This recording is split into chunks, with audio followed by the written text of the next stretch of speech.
The scavenger's trial. Valera's silver eyes swept across the desolate landscape of Kethmore, her lavender-blue skin glistening with perspiration under the twin suns.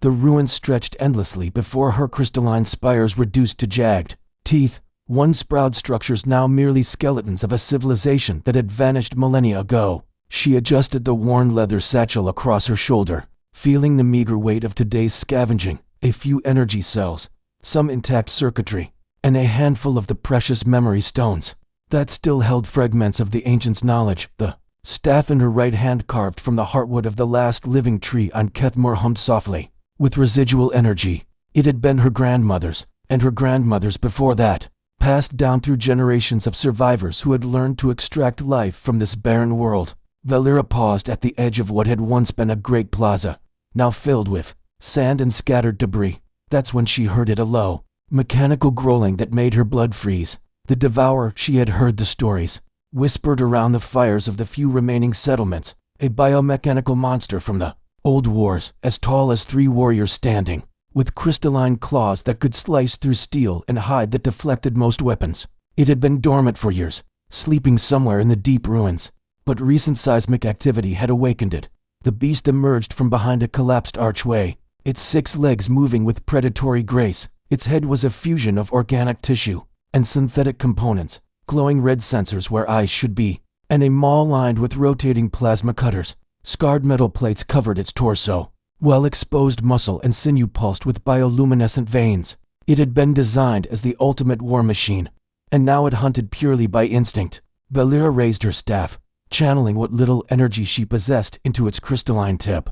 The weapon flared with pale blue light, casting dancing shadows across the ruins. She knew she stood no chance against such a creature, but her people did not yield easily. The devourer circled her slowly, savoring the hunt, its plasma cutters whirring to life. "Come then, beast," she whispered in the ancient tongue, her voice steady despite the terror coursing through her veins.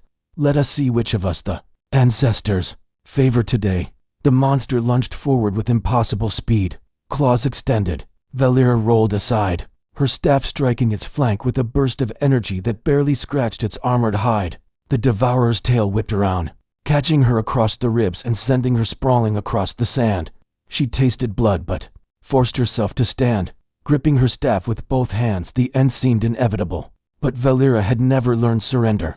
The awakening of the Guardians. The second strike came faster than the first.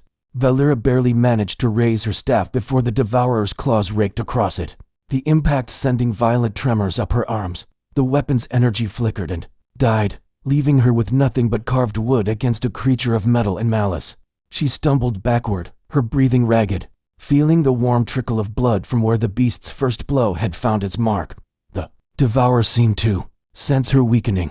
It reared back on its hind legs, plasma cutters spinning to maximum intensity, preparing for the killing blow. The sound was deafening, a mechanical shriek that echoed across the dead plaza.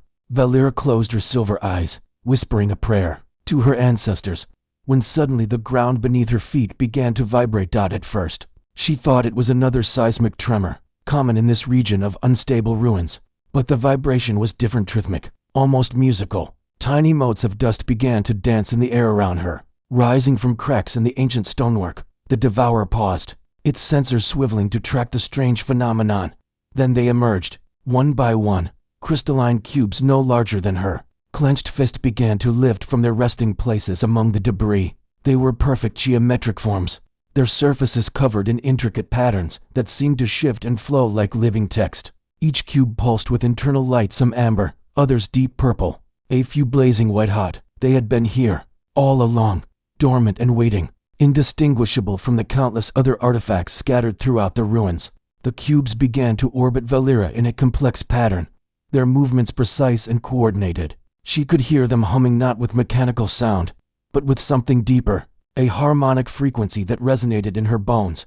The devourer snarled and lunged again, but one of the cubes intercepted its claws with a shimmering barrier of energy. The force field held, crackling with power that made the air itself spark. More cubes joined the defensive formation, their orbital dance growing more intricate. Valera felt something brush against her consciousness, not quite a voice, but a presence both ancient and vast. The cubes were scanning her, she realized, reading something deeper than her thoughts.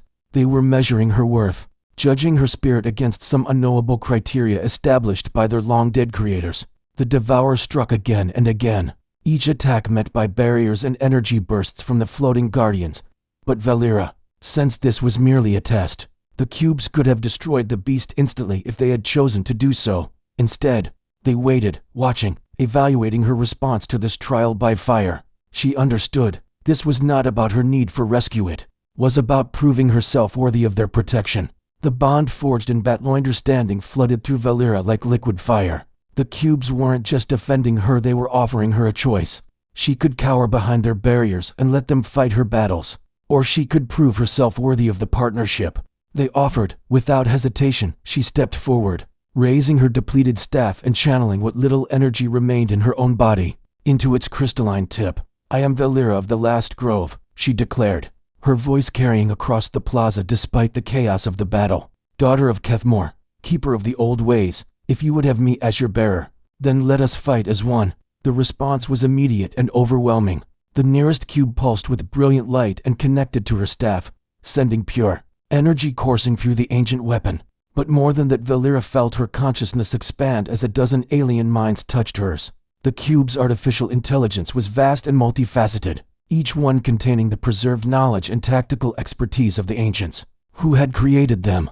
She saw through their sensors now, perceiving the Devourer from multiple angles. Simultaneously, she could read its biomechanical systems, identify weak points in its armor, predict its attack patterns based on movement algorithms programmed eons ago. The creature that had seemed invincible moments before was now merely another tactical problem to be solved. The Devourer, sensing the shift in the battle's dynamics, unleashed its full fury. Plasma bursts erupted from concealed ports along its spine, turning the ancient stones to slag. But Valera was no longer where the beast expected her to be. The cubes had shown her how to move not just her body, but through space itself, using micro-teleportation fields to slip between reality's cracks. She appeared behind the creature, her staff now blazing with borrowed power. The weapon struck true, punching through a gap in the beast's rear armor and flooding its internal systems with disruptive energy. The Devourer roared and spun, but she was already gone, reappearing at its flank where another cube guided her strike to a critical junction. In its neural interface, the battle became a deadly dance. Valera learned to trust the cube's guidance completely, letting their collective intelligence flow through her movements. They showed her how to channel energy not just through her staff, but through her own body, turning her into a living conduit for their power. Her lavender skin began to glow with the same inner light as theirs, veins of silver radiance tracing paths along her arms and face. With each successful strike, the bond between them grew stronger. The cubes were no longer just protecting her, they were becoming part of her, and she part of them. Together, they began to overwhelm the Devourer's defenses, their coordinated assault finding every weakness in its design. The beast made one final, desperate charge, but Valera was ready. The human discovery 3 days after the battle, the human survey ship Meridian's Edge dropped out of hyperspace at the edge of the Kethmor system. Captain Zara Voss studied the sensor readings from her command chair, her weathered face creased with concern. The energy signature that had drawn them here was unlike anything in the Terran Colonial Authority's database, as a massive burst of exotic particles that had been detected across half the sector. "Anything on the surface, Navigator Quinn?" she asked her second in command, a sharp-eyed woman with cybernetic implants gleaming at her temples. "Minimal life signs, Captain. But there's definitely something artificial down there. The energy readings are off the charts. Whatever happened, it was big." Navigator Lydia Quinn's fingers danced across her console, refining the scans. "I'm also picking up what looks like a settlement pattern. Scattered, but definitely inhabited." Captain Voss nodded thoughtfully. Humanity had been expanding outward for 3 centuries now, cataloging worlds and seeking new allies among the stars. They'd encountered dozens of species, some friendly, others hostile, most simply indifferent to the young race that had only recently learned to walk between worlds. But discoveries like this were rare, clear evidence of both ancient technology and current habitation. "Take us down, Pilot Chen," she ordered. "Standard first contact protocols.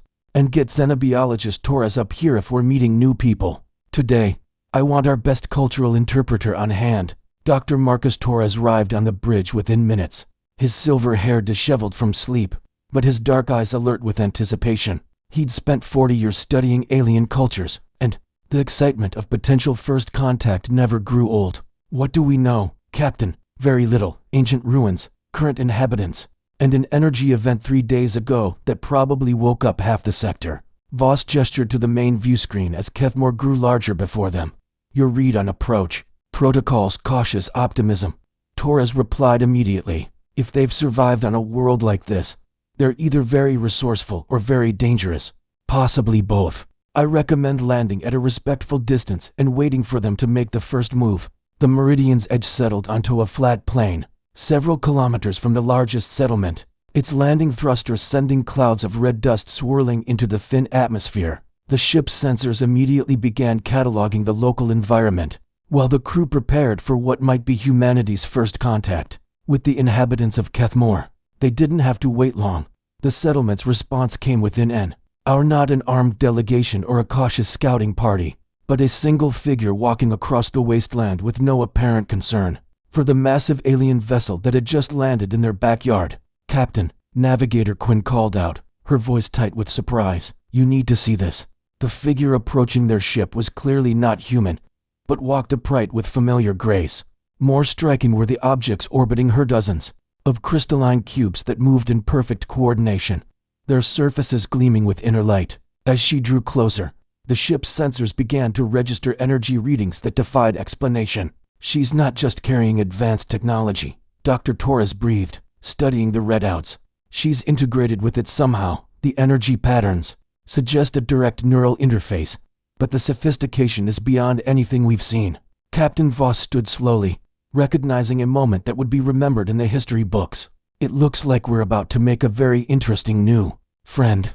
The Alliance of Understandingly approached the strange vessel with calm confidence, her newly bonded cubes maintaining their protective orbit around her. The ship was clearly of alien design, sleek, where her people's ancient architecture was angular, smooth metal where theirs was carved stone. The beings who had built it were explorers, she sensed, not conquerors.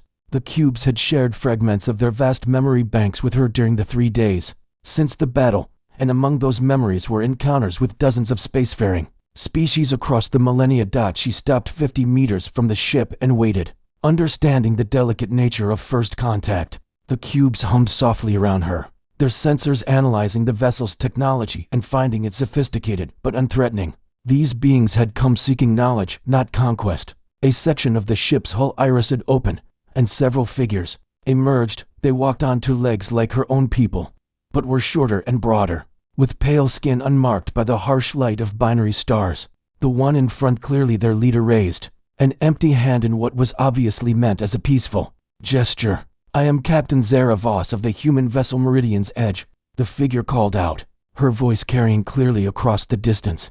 We detected unusual energy readings from your world and came to investigate. We come in peace, seeking knowledge and friendship. Valera stepped forward, and the cubes shifted their formation to make her intentions clear, still protective, but no longer defensive. I am Valera, cube bearer of Kethmore.